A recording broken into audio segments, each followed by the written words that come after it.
লালু ভাই এটা আপনি কার কাছে নিয়ে এলেন? আরেকদিকে উমর ভাই ভিএস দারুপা বিলাল বিলাল লাগাও ভিডিও। ওনারে চিনস না তুই? উনি অনেক বড় তান্ত্রিক, এই দেশে ওনার লক্ষ লক্ষ মুরিদ। উনি নতুন একটা বই লিখছে, বইয়ের নাম শয়তান ধরার গর্জন। যেই বই পইরা নতুন কইরা লাখ লাখ মানুষ তান্ত্রিক হইতাছে। কিন্তু লালু ভাই আশেপাশে তো কোনো তান্ত্রিক বা মুরিদ দেখতেছি না। আরে ওগুলা তো সব ফেসবুক আর টিকটকে। বাবা সঞ্জনা নামের এক আত্মার আমার ধরতে হইব বাবা, আপনি আমার সফল হওয়ার একটা উপায় দেন। আরেকদিকে ভিডিওটা ভাই করা ডাইরেক্ট করা ভিডিও হইছে। যদি সফল হতে চাও তাহলে আমার লেখাই বইটি নাও, শয়তান ধরার গর্জন।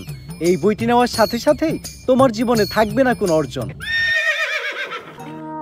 আমি কথা দিয়ে কথা রেখেছি, শয়তান আসেনি তো ফিরে। আমি শয়তান তাড়ানো গল্প লিখেছি আমার সারাটি জীবন ধরে। আমি অন্ধকারে মোমবাতি জ্বালিয়েছি, তবুও পাইনি ভূতের খোঁজ। আমি ভূতের অপেক্ষায় ছিলাম। আচ্ছা রে ভাই, উমর ভাই মানে ব্রান্ড। আরে দারুপা বিলাল কে রে? ভূত নিজেই হয়েছিল নিখোঁজ। শয়তান ধরার গর্জন, পৃষ্ঠা নাম্বার চুদলিংপং। বাবা এটা তো মন্ত্র না, ছন্দ কইলেন। মার্কেটে আপাতত ছন্দই চলে। বাবা বইটা একটা আমারও লাগবো, দাম কত এটার? মাত্র 1000 টাকা। 1000 টাকা দিয়ে আর কিনুম? 1000 টাকা হাতে নিয়ে ভূতের ডাক দিলে ভূত নিজেই চাল চলে পড়বো। 1000 টাকা দিয়ে বইয়ের দাম, এই বইয়ের বিশেষত্ব কি? এই বইটা আমি আমার নিজ হাতে লিখেছি। দেহি হাতে এত খারাপ? দেহি বইয়ের প্রথম পৃষ্ঠায় কি লেখা?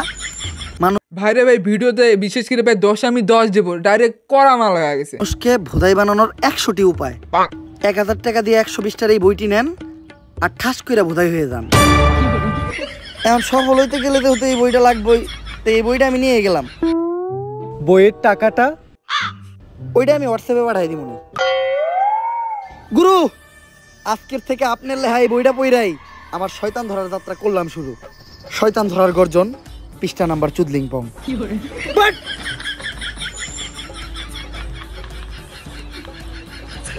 আত্মা ডাকার জন্য প্রথমে ময়দা দিয়া গোল করে একটা দাগ দিতে হইব, তারপর এক জন্ডে দাগের বাইরে বাই করতে হইব, কারণ শুধুমাত্র সেই আত্মাটা দেখতে পাইব। তুই দাগের বাইরে দিয়ে দাঁড়া, আত্মাটা খালি তুই দেখতে পাবি, দেখা মাত্রই আমার সিগন্যাল দিবি। ঠিক আছে ভাই। কনে হস ওদিক যা কানা, তারপর মোম জ্বালা। আরেকদিকে ভাই উমর ভাই সেরারে, মানে ভিডিওটা জাস্ট এমন ভিডিও বানাইছে এবার কি আর পড়তে হইব আত্মা ডাকার এই মোমবাতি চালাতে পেরেছে কয়জন, বেশিরভাগই তো চালাতে গিয়ে নিভিয়ে ফেলার গর্জন। পারবো না আমি ভালো করেই জানি, তবে দুঃস্বপ্ন আমার একটাই, সঞ্জনা নামের সেই আত্মাকে 5 টাকার মোমবাতি জ্বালিয়ে ডাকতে চাই।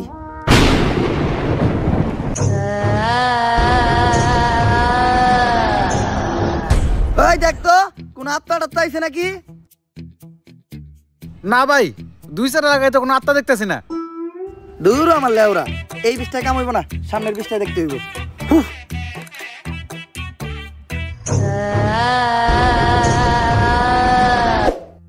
অশুভ আত্মা ডাকতে গেলে একটা লাশ লাগবে, তাও আবার মাথা ছেঁচা।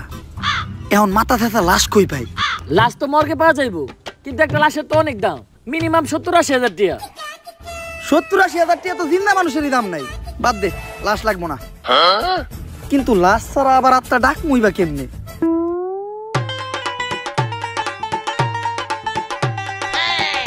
একটা হিট নিয়ে আয়।